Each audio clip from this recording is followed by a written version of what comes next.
नमस्कार दोस्तों, जय माता दी। स्वागत है आप सभी का हमारे YouTube चैनल में।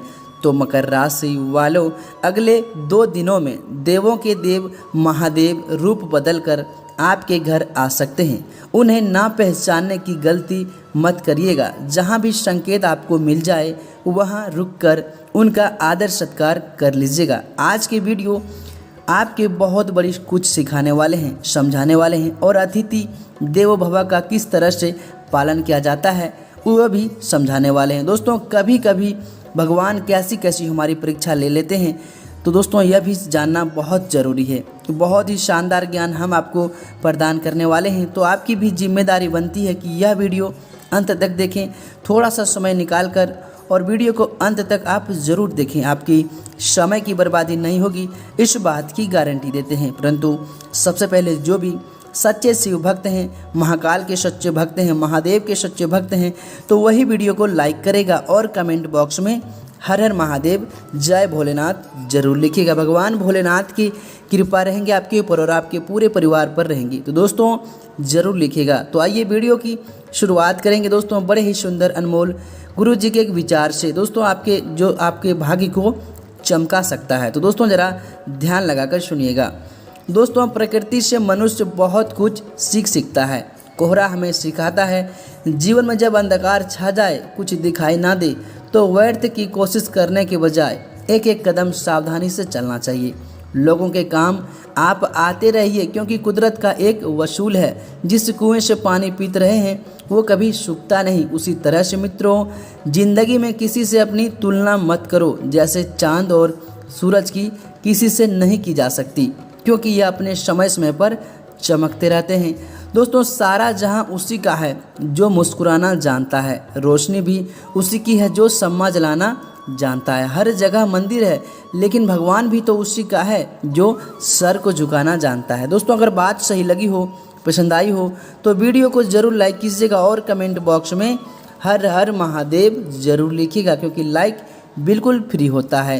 तो दोस्तों, हम सभी जानते हैं भारत में अतिथि देवो भव की परंपरा को निभाया जाता है। यानी हमारे घर पर जो मेहमान आ रहा होता है वो हमारे लिए भगवान के समान होता है। परंतु कुछ घर आज भी देखे गए हैं जहां मेहमानों को बोझ समझा जाता है। लेकिन शास्त्रों में लिखा हुआ है, जहां मेहमानों को बोझ समझा जाता है वहां कहीं ना कहीं उस घर में धीरे धीरे दरिद्रता आने लगती है। उस घर के लोग आपस में झगड़ालू हो जाते हैं। अब थोड़ा सा उदाहरण के तौर पर हम आपको समझाते हैं। अगर आपके घर पर कोई आचक, कोई भिखारी या कोई मांगने वाला ही आ गया, अगर आपके उसे आदर सत्कार से अपनी श्रद्धा अनुसार कुछ दे दिया, तो उसमें आपका कुछ नहीं बिगड़ेगा। लेकिन बहुत सारे लोग ऐसे होते हैं कि जो वही लोगों से नफरत करते हैं। अपने द्वार पर जैसे ही उन्हें देखते हैं उन्हें धुतकार कर भगा देते हैं। आप ही बताइए ये किस प्रकार का न्याय है। आज वो स्थिति में है, अगले कर्म में अपने भी कर्मों की वजह से आप भी उस स्थिति में जा सकते हैं। और आज आप अपने कर्मों को अच्छा बनाकर, यानी उन्हें अपना छोटा मोटा श्रद्धा अनुसार देकर कुछ कपा सकते हैं। दोस्तों, इसी प्रकार से भगवान भी किसी प्रकार से किसी भी रूप में, महादेव किसी भी रूप में आपके द्वार पर आ सकते हैं, आपके घर पर आ सकते हैं। इसको समझाने के लिए आपको एक छोटी सी कहानी बताना चाहते हैं, ज़रा ध्यान से सुनिएगा। दोस्तों, एक बार एक बड़े व्यापारी का मुहूर्त था। उसने महादेव को आमंत्रित किया कि महादेव, आपको मेरे घर में मुहूर्त में ज़रूर आना है। अगले दिन जब मुहूर्त था, बहुत सारे हर तरफ से बहुत बड़े बड़े व्यापारी आए, बड़े बड़े उद्योगपति आए, और इसी बीच में एक व्यक्ति आ गया जिसका पूरा शरीर गंदा था, मानो बहुत दिन से नहाया नहीं था, बहुत बदबू आ रहा था और उसके अंग पर मक्खियाँ चिपकी थी, मक्खियाँ भिनभिना रही थी। जब वो व्यापारी के घर आया, उसके दोस्तों घर पे आया, तो वो इंसान को मुहूर्त में देख लिया तो धुतकार कर भगा दिया उस व्यक्ति को। व्यापारी बोले, तुम जैसों की यहाँ पर क्या ज़रूरत। और उस दिन व्यापारी ने पूरे दिन महादेव का इंतज़ार किया, पूरे दिन, क्योंकि उसको भगवान को आमंत्रित किया था उस व्यापारी ने। अब दोस्तों दिन निकल गया, ढल गया। अगले ही दिन व्यापारी भगवान के डर गया, भगवान से बोला कि मैंने आपको आमंत्रित किया था भगवान, फिर भी आप मेरे निमंत्रण का मान नहीं रखा। तब महादेव मुस्कुराते हुए बोले, उस दिन जब हम गरीब व्यक्ति आया था आपके दर पर, जिसके शरीर पर मक्खियाँ भिनभिना रही थी, वही तो मैं ही था। ऐसे में व्यापारी को बहुत अफसोस हुआ, वो रोने लगी। उसने भगवान को धुतकार कर भगा दिया, इस बात का अफसोस करके। और अक्सर जीवन में हम सब यही गलतियां करते हैं। हो सकता है मेहमान के रूप में भगवान किसी भी दिन हमारे घर पर आ जाए। वो ज़रूरी नहीं कि हमारे रिश्तेदार भी हो, दूसरे व्यक्ति बनकर भी आ सकते हैं। अब हमें अपने व्यवहार को कुछ ऐसे बना लेना चाहिए कि कोई भी हमारे घर आ जाए। ये बात सही है कि हमें सावधान भी रहना चाहिए कि ज़माना भरोसे लायक अब नहीं रहा, परंतु किसी को भी धुतकार कर भगा देना, किसी की स्थिति को देखकर मजाक उड़ाना या फिर उसके और खुद को जाति बात करके, भगवान दोस्तों आपसे ये अपेक्षा नहीं रखते और आपको भी ओछी हरकतें नहीं करना है। देखिए, भगवान ने हमें 2 हाथ, 2 आँख, 2 पैर, 1 नाक, 2 कान हम सभी को दिए हैं, वह समान है। तो आप किस बात का घमंड पाले हुए हैं? आप में ऐसा क्या ज़्यादा है अगर आप आज अपने नसीब की वजह से कुछ पा चुके हैं और वो आपका भाग्य है और वो इंसान वहीं पर है तो उसका भाग्य है।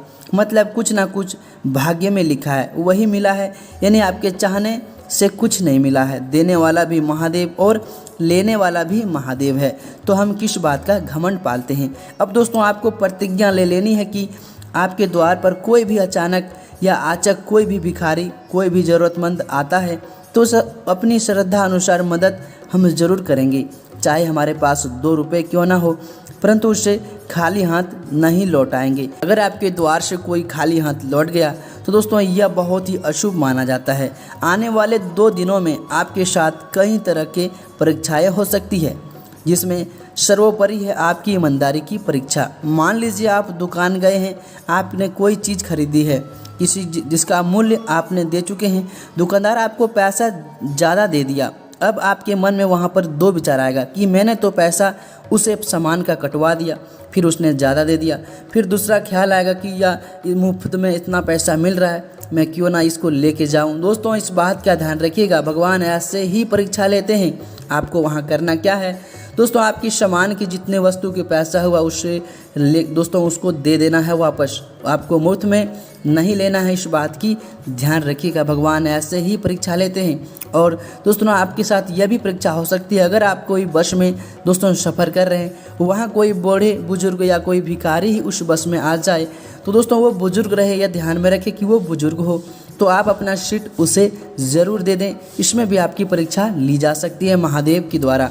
तो दोस्तों आपको इन चीज़ों को ध्यान में रखते हुए दोस्तों सफल होना है और आपके घर में महादेव किसी भी रूप में आ सकते हैं, इस बात को ध्यान रखिएगा। हो सकता है आप खाना खाने बैठे, आपके सामने कोई भिखारी आ गया हो या फिर आप कोई जानवर, कुत्ता ही आ गया हो या कोई भी जानवर आ गया हो, तो दोस्तों उससे भी 1-2 निवाले ज़रूर दे दें। इस बात का भी ध्यान रखें क्योंकि आपके साथ परीक्षा महादेव किसी भी प्रकार का ले सकते हैं। तो दोस्तों इस बात का ध्यान रखिएगा, महादेव बाबा, महादेव की कृपा, महाकाल की कृपा बरसेंगे, आपके सारे मनोकामना पूर्ण करेंगे। घर में जो भी आर्थिक तंगियाँ, समस्या थे वो भी दोस्तों दूर करेंगे। तो दोस्तों धन्यवाद।